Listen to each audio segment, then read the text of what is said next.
ओम परतत्वे सदा लीनो रामकृष्ण समाज्ञया यो धर्म स्थापन रतो वीरे शमतम नमाम्यहम. We have been trying to study Swami Vivekananda's practical Vedanta, and we have seen its history that in London in November 1896, Swamiji was giving a series of lectures from October and November. Swamiji was giving a series of lectures on the Upanishads, and that was called as Jnana Yoga.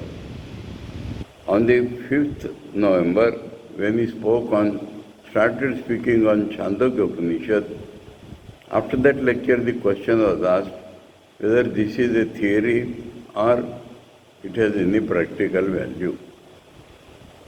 So the further lectures on Chandogya Upanishad were termed as lectures on practical Vedanta.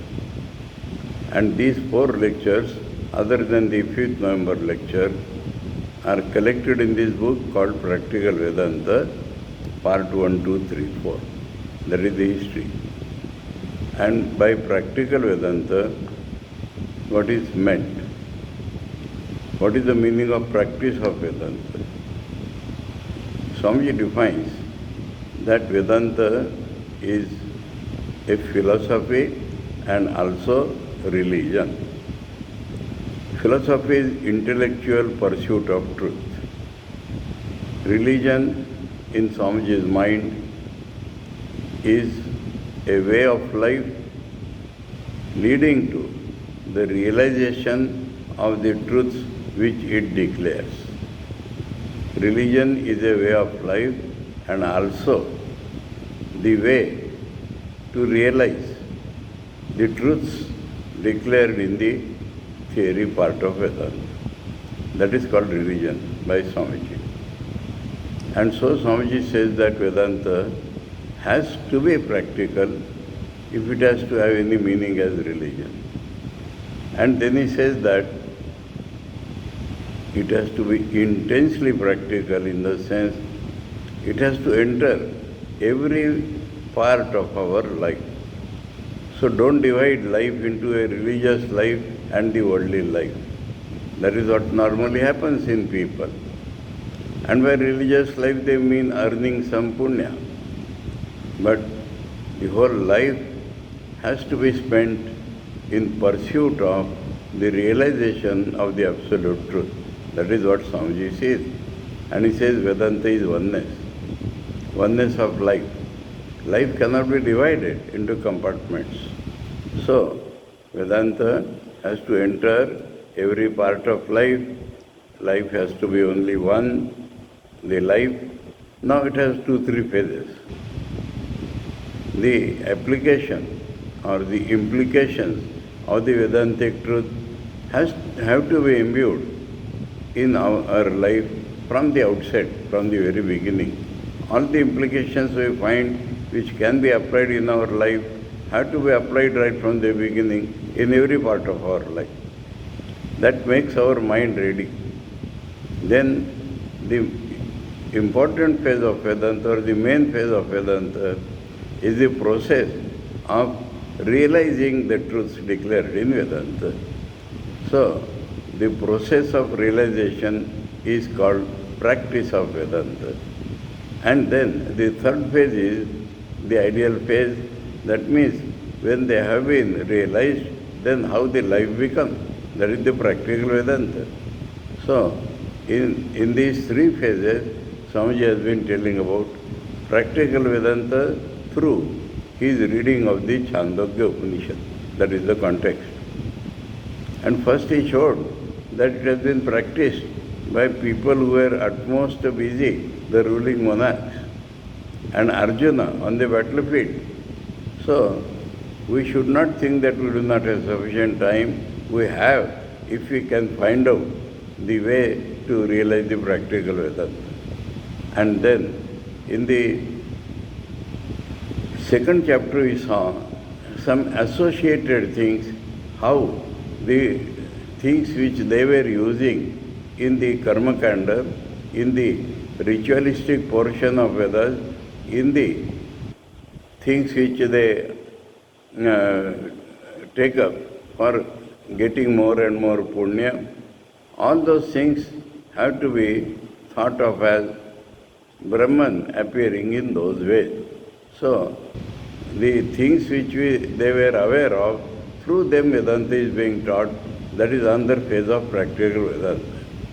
Then, Swamiji comes to that part of Chandogya Upanishad where Aruni and Shetaketu both go to the king of Panchalas and is telling them why the other world is not filled up, how man goes and how man comes back. Though Swamiji has said in the beginning that difficult to find its meaning, later on he says we can find the meaning. So, if we are evolved enough, we can find the meaning. And we see there are two descriptions. One is how man goes to heaven or to higher lokas called Devalokas, right up to Brahma Lokas. The second is how man comes back and becomes born on this earth again. Now, before discussing those details, Swamiji has derived some very important meaning from that. And that was the question, why those places do not become filled up. And the Swamiji lesson he draws is that in Vedanta, no heaven is accepted as permanent and no hell is accepted as permanent. They are passed through which man has to sojourn again and again, and when he gets this human body, he can practice and go to realize his own real nature. So that is the point we are discussing now, that there are bad actions, there are good actions, but there are other things which raise the consciousness towards the reality. So, Dakshina and Uttarayan do not apply to the people who want to go towards Brahman. Going towards Brahman is not a place to go for. That is the Uttarayan. But if we can change our consciousness, if we can make our consciousness correspond to what the consciousness of the perfected beings are there, we shall become perfect. So that is a different dimension of life that Swamiji is discussing now. So we come to the next para. The end of that para which we are reading is, but there is a third course which applies to those who have known the truth, to those who have realized it. So knowing is not theoretical, knowing is making it real in our life. So Swamiji's very definition of religion, in various places he has said religion is realization. Another beautiful definition by Swamiji is religion is being and becoming. Being and becoming. Being means change of consciousness. Being what we are really. Realizing what we really are.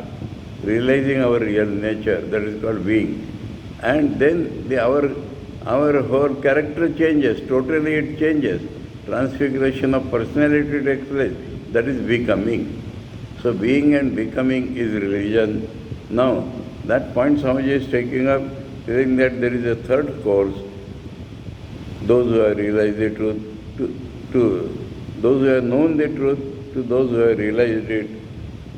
This is the only way to get beyond this wheel of Maya. So the good actions and bad actions are in the realm of subject-object actions, and that is called Maya. To realize what truth is, and the Upanishads indicate what is meant by realizing the truth. So Upanishads will declare the truth, and what is meant by realizing the truth, that means the process and the result both. The preparation, the process and the result both are declared by the Vedanta. Now we come to the new para. It means recognizing neither good nor bad, Good and bad are very relative terms.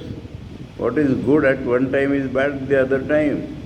And so, and both are on the surface. When we are going towards the truth, then we recognize neither good nor bad, but knowing all as coming from the self. That means immanent self. The real nature of the self is transcendent and also all-pervading. So everything comes from that self. If everything comes from that self, what is good and what is bad? Everything is the self only. This very thing, in other words, Swamiji says, seeing the Lord in hell as well as in heaven. Hell is nothing but an expression of the Lord on a lower level. Heaven may be an expression of the Lord on a higher level, but they are both expressions of the Lord, and Lord's nature is neither hell nor heaven. Seeing the Lord in death as well as in life. So death is a transformation, life is another movement, and both of them are expressing only the reality behind, not the changes which we appear. So when we can realize through the changes, the unchanging reality, that is Swamiji calls the meaning of Vedanta. When this death and life has told, we remember an incident to understand it properly. The person who taught Vedanta to Sri Ramakrishna, his name was Totapuri. And Totapuri did not pay attention to the immanent nature of Brahman. That is the general condition of all the Shankarites, not of Shankaracharya himself, but the Shankarites. They practically do not recognize the Sarvapitva or immanent Brahman. Now, because of association with Sri Ramakrishna, he stayed there for 11 months, though he never stayed more than 3 days in a place. Attracted by Sri Ramakrishna, he spent 11 months. He was from Punjab, and the Punjab climate and diet both are very nourishing to the body. In Bengal, the climate is moist climate, and the food also is not suitable. And so, Totapuri became afflicted by dysentery, blood dysentery. And so, because of his transcendent knowledge, he thought, I do not want this body. I will drown this body in the Ganges. I will kill this body. But when he went, something happened. He crossed the Ganges. He could not find water enough for drowning. And he came back. And the flash of the realization took place in him. And he said, now I understand that good is Brahman, bad is Brahman. That immanent aspect of Brahman is called mother. So he says, mother is this, mother is that. Mother is my disease, mother is my health, mother is death, mother is life. So that is what this expression, Brahman in life and in death, brings to memory what Totapuri realized. So, this is the line of thought in the passage I have read to you. That means the passage consists of how a man goes and how a man comes back. But the underlying truth there is that these are not permanent.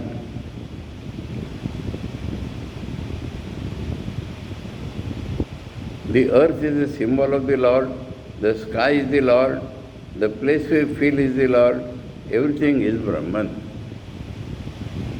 And this now the important point because of which we are studying practical Vedanta, and this is to be seen, realized, not simply talked or thought about. Seen means direct experience, and that makes it real in our life. So Swamiji is using two expressions, seen and realized. The other side is not simply talked or thought about. So it is not only thought about, it is not only an intellectual gymnastics, it is not only something on which we have to lecture, but we have to see and we have to realize. That is the practical Vedanta. We can see as its logical consequence that when the soul has realized that everything is full of the Lord, of Brahman, full of the Lord, of Brahman means the name of the Lord becomes Brahman, full of Brahman. It will not care whether it goes to heaven or hell, because the heaven or hell both are unreal, heaven or hell both are expressions of Brahman, so how does it care for it? Or anywhere else, whether it be born again on this earth or in heaven, this is an important thing. Generally people feel that I don't want to be born again. But one who is free, important thing in life, one who is free, one who is perfect, will say, what do I care where I am born? Whether here or in heaven? These things have ceased to have any meaning to that soul, because every place is the same, every place is the temple of the Lord, every place has become holy, every place is the same means all are expressions of the Lord. Every place is the temple means we can see God in that place. Every place has become holy. That means if we go to that place, we are raised. And the presence of the Lord is all that it sees in heaven or hell or anywhere else. So we may go anywhere, but we must see that God is the reality of that place. Neither good nor bad, neither life nor death, only the one infinite Brahman exists. Brahman being infinite, there cannot be any other thing, and this infinite Brahman exists everywhere, wherever he goes. According to Vedanta, when a man has arrived at that perception, actual perception, he has become free. So, as I was telling from the first day, freedom is a byproduct of his becoming perfect. And he is the only man who is fit to live in this world. This Swamiji's contribution, important thing, that not that only after death he will have something. In this world, he is the only person who is fit to live, because he is neither troubled by people nor he troubles people. So he is free. He is only fit to live in this world.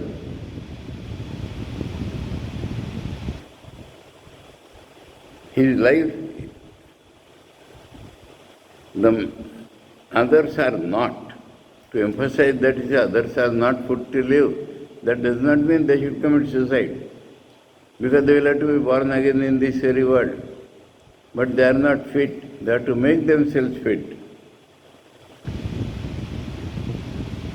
The man who sees evil, how can he live in this world?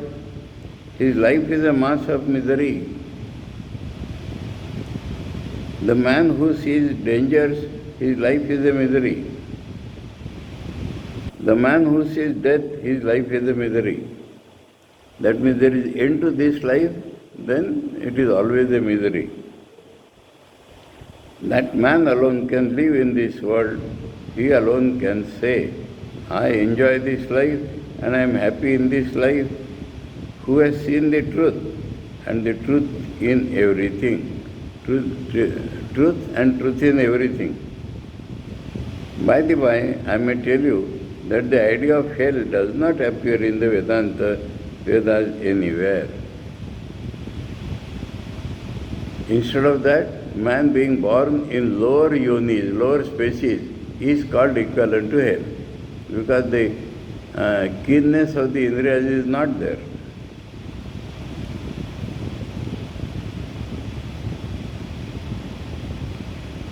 By the way, I may tell you that the idea of the hell does not occur in the Vedas anywhere. It comes with the Puranas much later.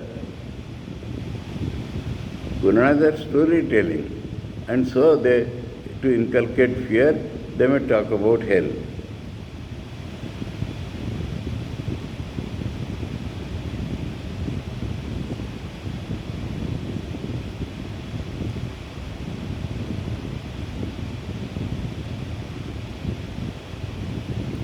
The worst punishment according to the Vedas is coming back to earth, having another chance in this world. That is the worst punishment. You have not become free because you have not become perfect, so you will have to bound to come to this earth.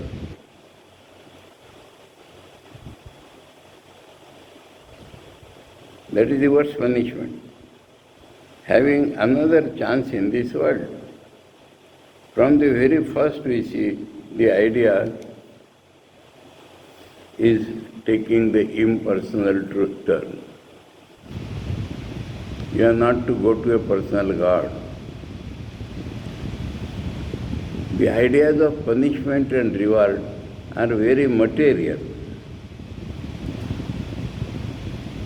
and they are only consonant with the idea of a human God who loves one and hates another. So that is what we generally talk about God, so that we can walk on the right path. But rising spiritually is different from the right and wrong.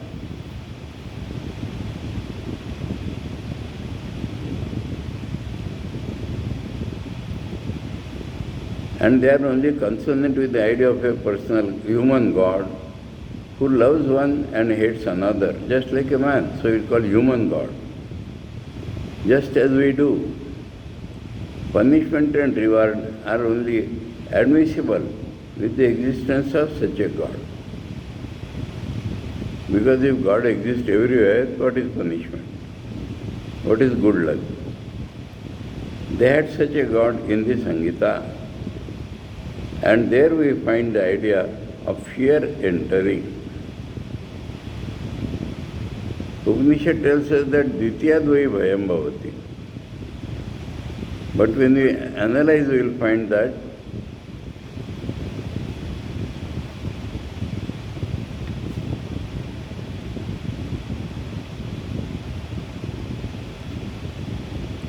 idea of fear enters where there is duality. But as soon as we come to the Upanishads, the idea of fear vanishes and the impersonal idea takes its place. That means it is everywhere, truth. It is naturally the hardest thing for a man to understand this impersonal idea. Hardest thing because he has to transcend reason to understand it. He has to transcend the reasoning faculty of his to understand this.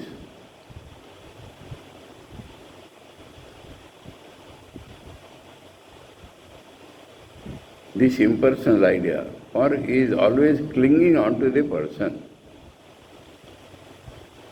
Even people who are thought to be great thinkers, great disgusted at the idea of the impersonal God. But to me, it seems so absurd to think of God as an embodied man, because he comes under limitation then. We see the higher idea, a living God or a dead God. As God, a God whose nobody sees, nobody knows, or a God who is known, the man or the animals. The impersonal God is a living God, a principle. We think it is imagined, but that is actually living. The difference between personal and impersonal is this, that the personal is only a man. Maybe a magnified man, but a man. And the impersonal idea is that he is the angel, the man, the animal, and yet something more which we cannot see, transcendent. Because impersonality includes and permeates, includes all personalities, is the sum total of everything in the universe, and infinitely more besides. So everything of our perception universe is pervaded by God, but many other things are pervaded by God. Those we do not see.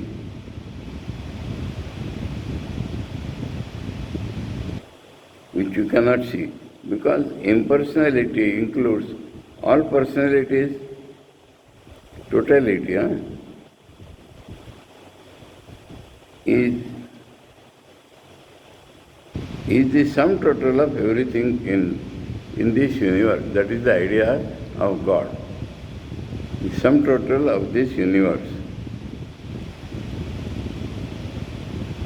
And infinitely more besides transcendent aspect. As the one fire coming into the world is manifesting itself in so many forms, and yet is infinitely more besides, so is the impersonal.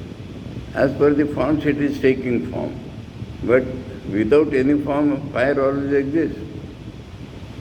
That is how God exists. We want to worship a living God.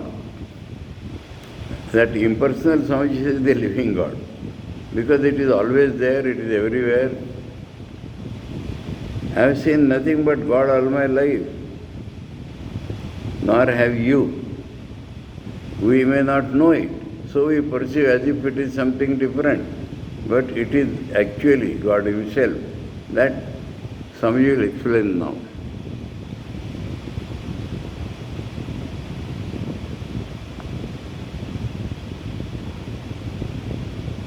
I have seen nothing but God all my life, nor have you. That means not because I am something special, but because that is the truth.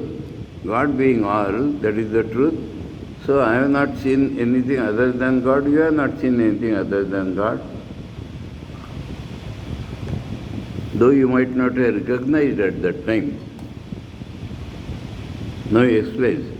To see this chair, you first see God, and then the chair in and through Him. Important point to know. We know the chair. Unless we go to knowledge, we cannot know the chair. And this knowledge is called God. It is not knowledge which is reflected in the mind only, it is beyond. It is knowledge. I have been giving examples always that I see you. If I close my eyes, I am not seeing you. But I know that I am seeing you, this knowledge. I know that I am not seeing you, that is knowledge. And this knowledge is eternal, it does not depend upon the object which you perceive.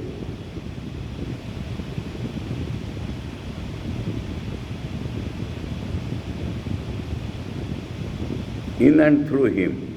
In Him because nothing is outside.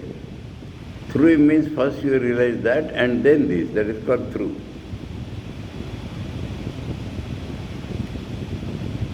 Through Him. He is everywhere.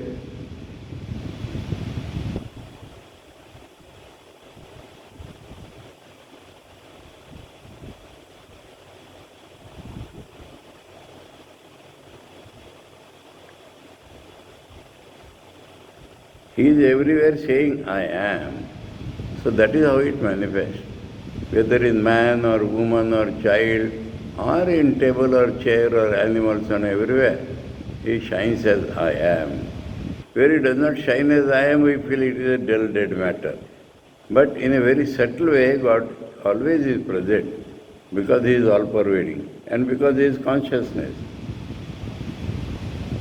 The moment you feel I am, you are conscious of existence. He is showing that existence, knowledge and bliss are the same thing looked at from three different points. So when you say, you feel I am, you are conscious of existence.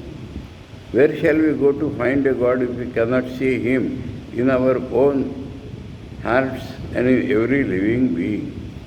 So when we see Him in Him, everything which we see becomes expression of God. So why do I require any ritual to prove it?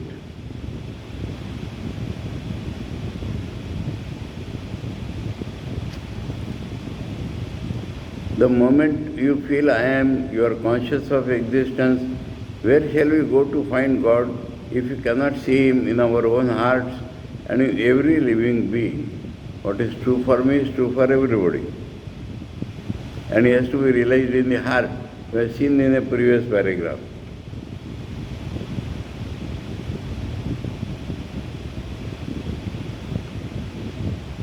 Now he gives a scriptural quotation for it. Thou art the man, thou art the woman, thou art the girl, and thou art the boy. Thou art the young couple,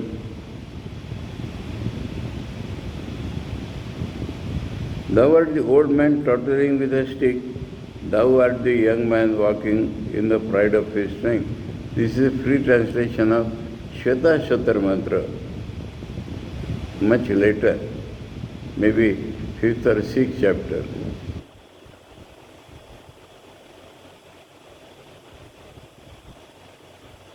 Tam Sri Tam Pumanasi, Tam Kumara Uttava Kumari, because he also, he is everywhere. Thou art all that exists, a wonderful living God who is the only fact in the universe. That is a fact, only we have to realize it. This seems to me many to be a terrible contradiction to the traditional God who lives behind a veil somewhere and whom nobody ever sees. That is the general concept in Christianity. Though similar concept is present in India also, this is especially from the Christian lands.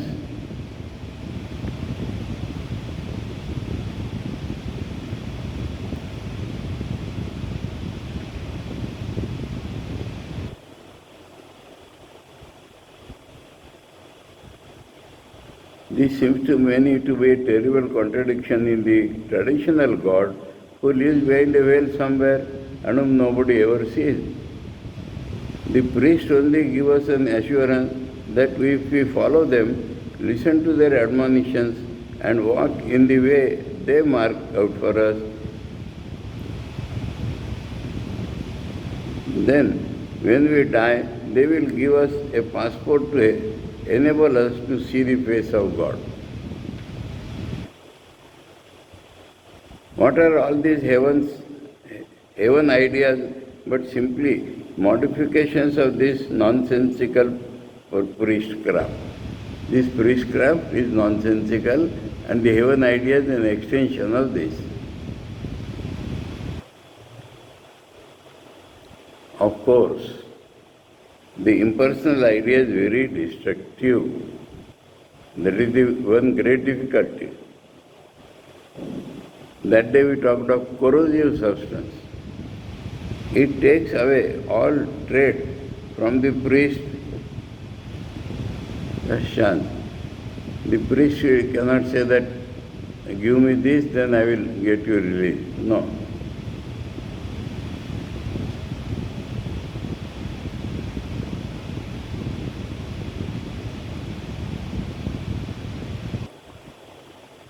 It takes away all trade from the priests, churches and temples.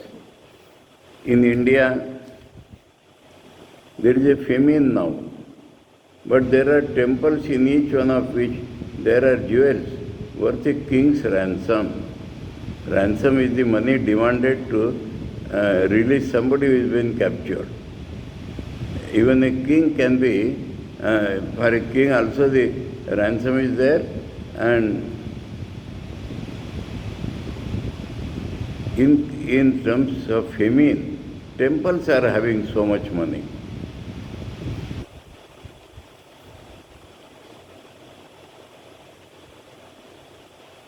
If the priest taught this impersonal idea to the people, their occupation would be gone. So the implications of Vedanta, even for a common man, is the impersonal God, and then there is no place remains for the priestcraft. You are God, and so am I, who obeys whom? Now this obedience is good to begin with. But Swamiji says, Sri Ramakrishna's all disciples must become free from any accepting any responsibility which cripples me.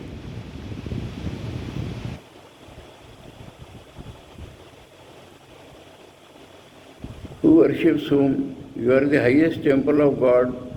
I would rather worship you than any temple, because image or Bibles, okay. Then, I would rather worship you than any temple, image, etc. or Bible. Temple, image or Bible means the Grantha. Why are some people so contradictory in their thought? They are like fish slipping through our fingers. They say they are hard-headed practical men. Very good. But what is more practical than worshipping here? Worshipping you. I see you, feel you, and I know you are God. Worship. The Mohammedan says there is no God but Allah. The Vedantin says there is nothing that is not God. It may frighten most of you, but you will understand it by degrees. When we continuously do it, then we understand, we grow. The living God is within you, and yet you are building churches and temples and believing all sorts of religious nonsense. Some you call it nonsense. The only God to worship is the human soul in the human body. The Chaitanya in the body, that is to be worshipped, that raises that man's consciousness and that elevates our consciousness simultaneously.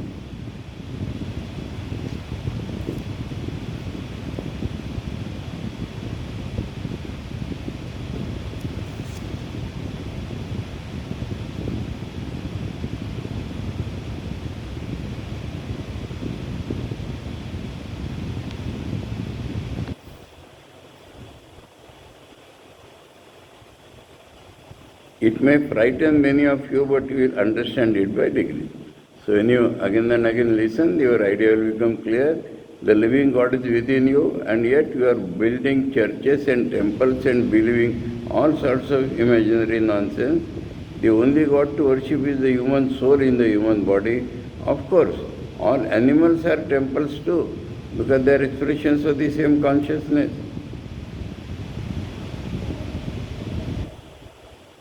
But man is the highest, because the God is expressed more in man.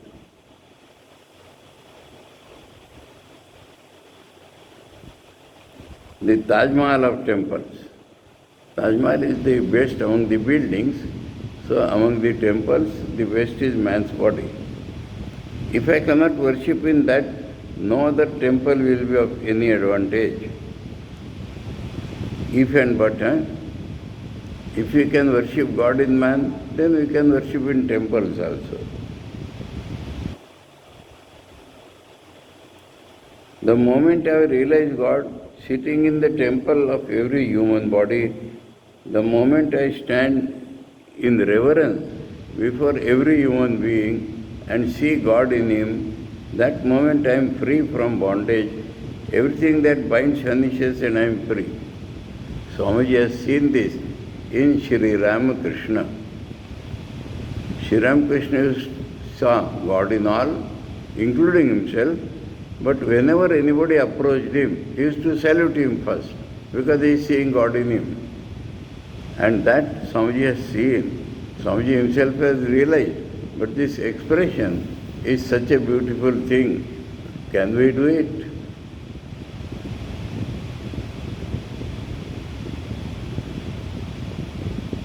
Everything that binds vanishes and I am free. This, what binds? Duality, high and low. This is the most practical of all worship. because you can worship anywhere and everywhere, so most practical. It has nothing to do with theorizing and speculation, yet it frightens many. Though it is most practical, people cannot change their ideas, and that is why it frightens many. They say it is not right. They go on theorizing about old ideals told them by their grandfathers that a God somewhere in heaven had told someone that he was God. Since that time we have only theories. This is practicality according to them, and our ideas are impractical.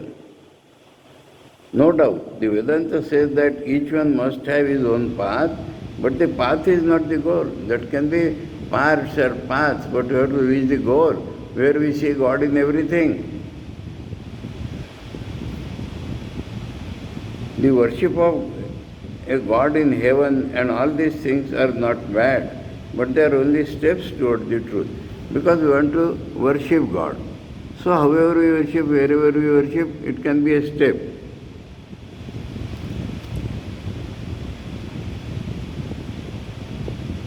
But are there only steps toward the truth and not the truth itself? They are good and beautiful, and some wonderful ideas are there in the dualistic religion. But the Vedanta says at every point, my friend, him whom you are worshipping as unknown, I worship as thee. Worship as thee, you are God. Everyone is God. He whom you are worshipping as unknown and are seeking for throughout the universe has been with you all the time. You are living through him, and he is the eternal witness of this universe, unchanging consciousness within the universe. He whom all the Vedas worship, nay more, he who is always present in the eternal I, he existing, the whole universe exists. God is the only reality. If God is not there, where is the universe? The names and forms will drop down.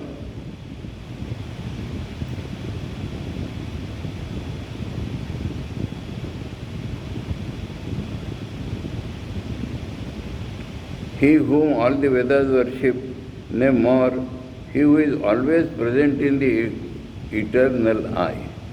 He existing, the whole universe exists. He is the light and life of the universe. Light, consciousness, life, prana, both he is. If the I were not in you, you would not see the sun, everything would be a dark mass. He is shining, you see the world. So, if consciousness is not there, everything is gone, everything is darkness. Because he is consciousness, so the world exists. That is the practical point.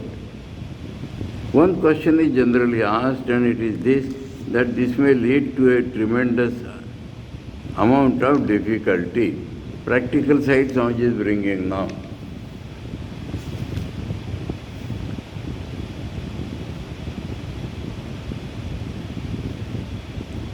Every one of us will think, I am God, and whatever I do or think must be good, for God can do no evil.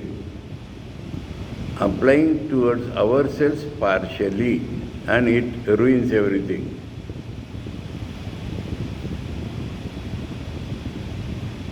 For God can do no evil.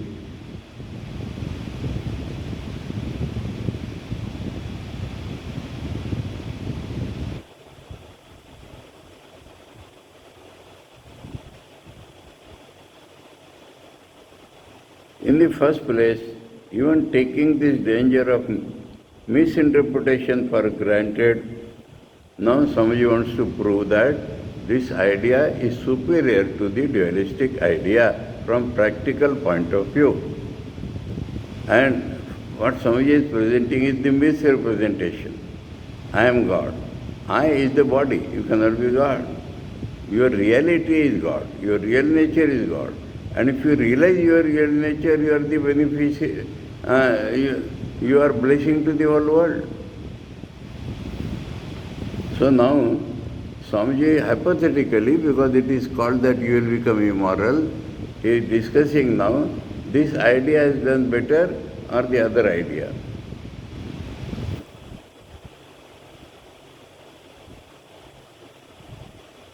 Even in the first place, even taking this danger of misinterpretation for granted, can it be proved that on the other side, the same danger does not exist? That God is not only in the good and not in the bad, and then so many things we live, and then they can take revenge on us. They have been worshipping a God in heaven, separate from them, and of whom they are much afraid. They have been born shaking with fear, and all their life they will go on shaking. I described to you the other day a scene in a Murugan temple. Has the world been made much better by that? Because it is error. Those who have understood and worshipped a personal God, and those who have understood and worshipped an impersonal God, on which side have been the great workers of the world? The perfected ones only were the great workers of the world. Gigantic workers, gigantic moral powers.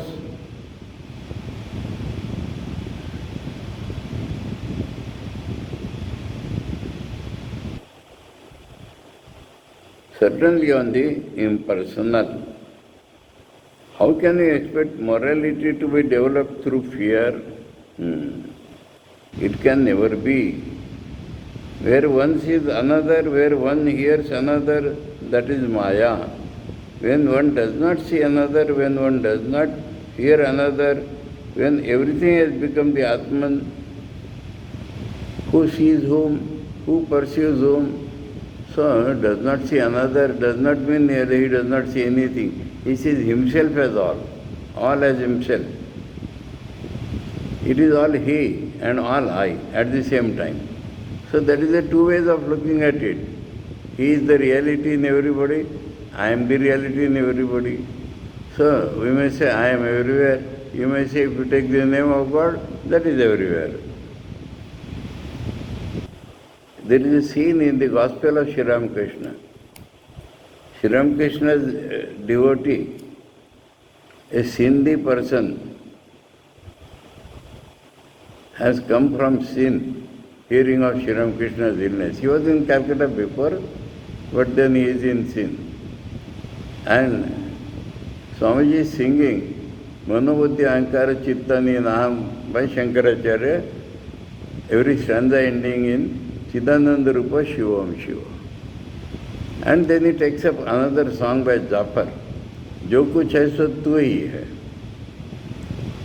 Now this Hirananda says that now you are telling I and now you are telling you. Swamiji said, I am telling I or I am telling you. I am not saying I and you. I am not taking two names. You can look at it as reality of all, you can look at it as my reality. So, this is what Swamiji meant, and that is what is being meant here.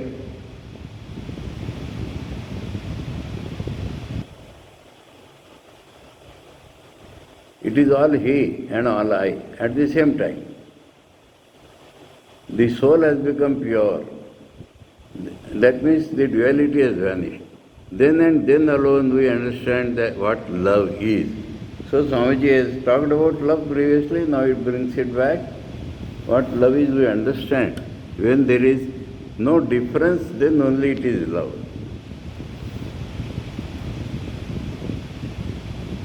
Love cannot come through fear. Its basis is freedom. When we really begin to love the world, then we understand what is meant by brotherhood of mankind and not before. Man cannot be brother simply by thinking of God as the Father. But man becomes brother thinking that God is the reality of all of us. Then really it becomes brother.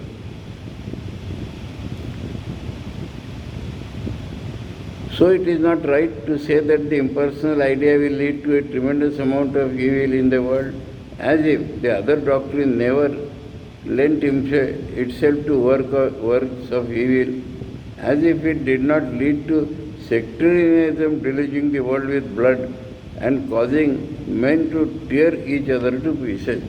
So the dualistic idea has this danger that my idea is right and your idea is wrong. My process is right and your process is wrong.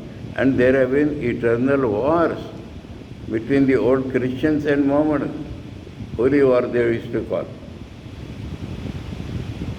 My God is the greatest God, let us decide it by free fight. That is the outcome of dualism all over the world. Come out into the broad open light of day. That means see actually what has happened. Come out from the little narrow paths. For how can the infinite soul rest content to live and die in small ruts? It is only a particular practices which you are calling your religion, that is the rut. Come out into the universe of light. Everything in the universe is yours. Stretch out your arms and embrace it with love. If you ever felt you wanted to do that, you have felt God. If you have felt that you wanted to embrace everybody with love, then you have felt God. So, another implication is universal love, unconditional love. And we see in the people who have realized God this fact very much. Even in the sadhakas, when they start feeling God, when they understand what is God, this is what happens. You know, God has been described as Saisha Anirvachaniya Prema Sarupa. You remember that passage in the Sermon of Buddha. This we are taught even for our daily meditation. How he sent a thought of love toward the south, the north, the east and the west, above and below, until the whole universe was filled with this love. Thought of love itself. So grand, great and infinite. When you have that feeling, you have true personality. We'll take it up in the next turn. We'll restart with this para of what Buddha saw. Om Paratatve Sada Lino Ramakrishna Samagya Yo Dharma Sthapana Rato Viresham Tam Namamyam Om Shanti Shanti Shanti Hare Om Tat Sat Shri Ramakrishna Arpanamasti.